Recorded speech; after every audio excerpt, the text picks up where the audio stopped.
a very important Royal Commission of Inquiry. This has been ongoing for a few years. Started off as the Royal Commission of Inquiry into child abuse in state care. It was then expanded to also include children in the care of religious and church institutions. The results are going to be published, well, anytime now, expected just before Easter.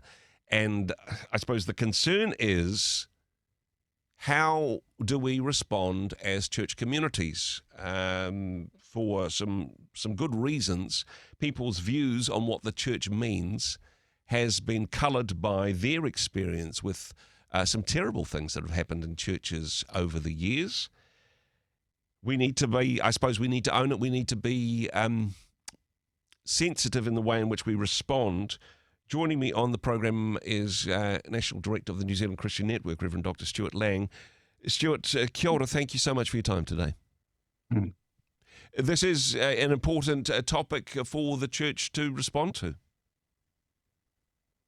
It is indeed, and it's rather taking away from the Easter message. We struggle to get the real, truths of Easter into the public mind.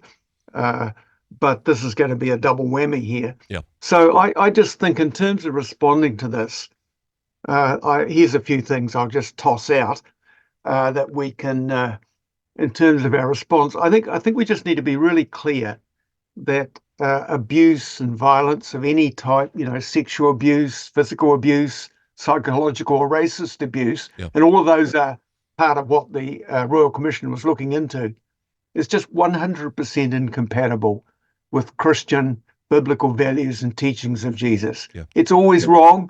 It's always evil. It's always inexcusable. It's utterly indefensible. Yeah. So we make no excuses whatsoever. We totally disagree with that stuff. And the abuse of vulnerable people and vulnerable children is also very unbiblical. It's doubly abhorrent. So that's the first thing I want to say. It's wrong, and we need to make don't equivocate in any way about that. Yeah. It's appalling and shameful to us that some of that abuse has taken place in church-run contexts, of all places. Yeah. That's the worst place. And the community knows that that's wrong, and we know it too. Mm-hmm. And we thirdly, we feel really, we really feel for the people who have been hurt long term. Mm-hmm. It's major abuse. Sometimes it's multi-generational in its impact, and we just can feel so sorry about that. Yeah.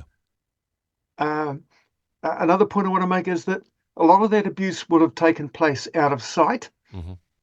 And, people who have that problem and are predators are deceitful, but sometimes there was a whiff of it happening. There were reports of it. They weren't taken seriously. Mm-hmm.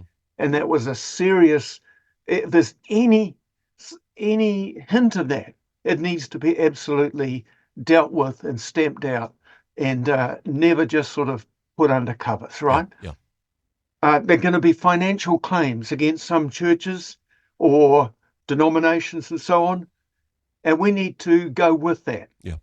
Of course, it's only money, but any sort of recompense that the church can give is important, even though it's going to be so expensive for some institutions, right? Yeah. And another thing I want to say is that the incidence of any abuse, either in state, where there was more of it, because there were just more state institutions, or in faith-based context, is not evidence that either the state or the church is rotten to the core. Mm-hmm. It's actually evidence of something that Christians have always said, and which most people don't like, that we're universally sinful. Yeah. That human nature is fallen.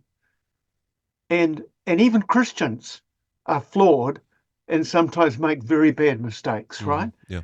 So we just need to acknowledge the reality of human sinfulness and be grieved by the harm that so often causes, and so in such a sharp way in this incident.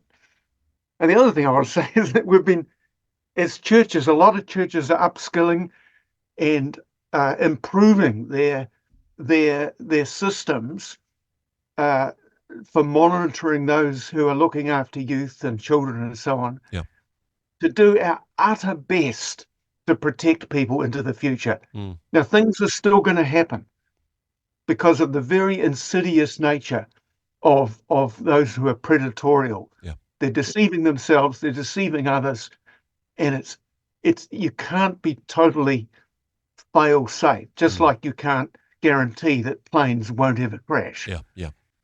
But we can do our absolute best to protect it, protect our churches and the people in our churches. So if our church doesn't have a really good system, we need to put pressure on our church authorities to get that. Yeah. No, I mean, so important to own the problem, to recognise the harm that was done, to recognise that, hey, for some people there's the double tragedy that, yes, awful things happened within state care or in faith-based care, but in my heart, at least, the double tragedy is this has impacted the way in which people see God. That poor behaviour within church structures, which, as you say, are imperfect, has also, I suppose, misrepresented faith and misrepresented the love of God to people. Stuart, thank you so much for talking about this. It's such an important topic, a difficult topic indeed. I understand that you've written an article with some of these points that is going to be posted on the New Zealand Christian Network website. Is that correct? Yeah, pretty soon. Pretty soon. It'll come out when the report comes out, Okay. most likely. Yeah, okay, well, thank you so much for taking the time to chat with us today on this important topic. Thank you for joining us. Bye-bye. Okay, bye. Hey, thanks very much for joining us in the Rhema studio. Thanks very much for watching the interview. It's kind of nice to have an audience, actually. And if you did like what you watched, then do give us a like, do give us the thumbs up. And if you'd like to see more interviews like that one, or perhaps even better, subscribe and those interviews will come straight to you. Don't forget to turn on your notifications, and we'll see you in the next one. Cheers.